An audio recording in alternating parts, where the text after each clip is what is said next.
Okay, so we have a question, and we're really encouraging everyone to participate fully in this. Definitely. And We really want to hear what you have to say. Yeah, this is great. We're getting some really good questions, and one of the questions that have come up is a really good question. So we want to address it in a video right now. So I'm going to read you the question, in case you haven't seen it on our site. So the question is,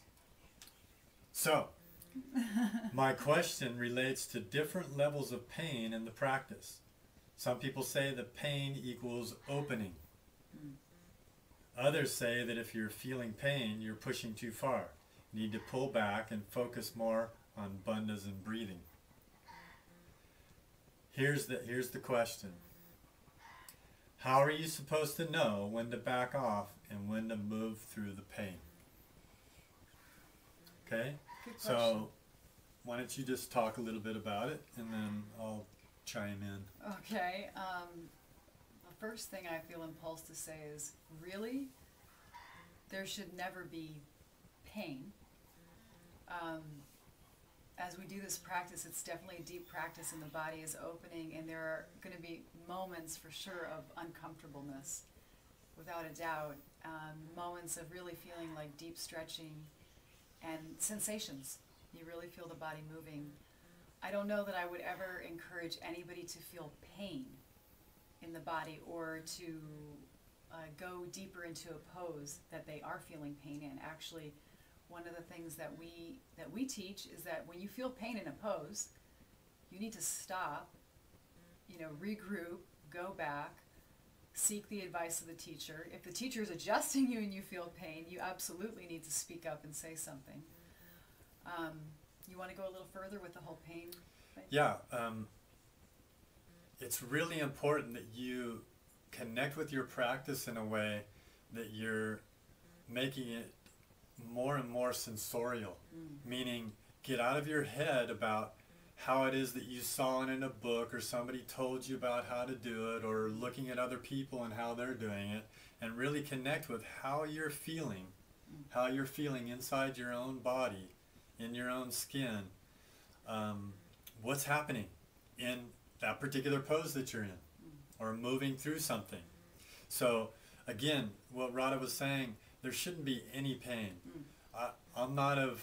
We're not coming from this place that we all learned. Right. Everybody in the West has learned this thing about no pain, no gain. Exactly. So anyone that's played in any sports or participated in any way in a competitive way, that's always been the case. So a lot of us are coming in with that same kind of framework going on in our head about how to practice. Yeah. It's the American way. It's the American way. So what we're advising and what we've experienced and what we've been seeing over the years is that pain doesn't get you anywhere. Actually, it sets you back.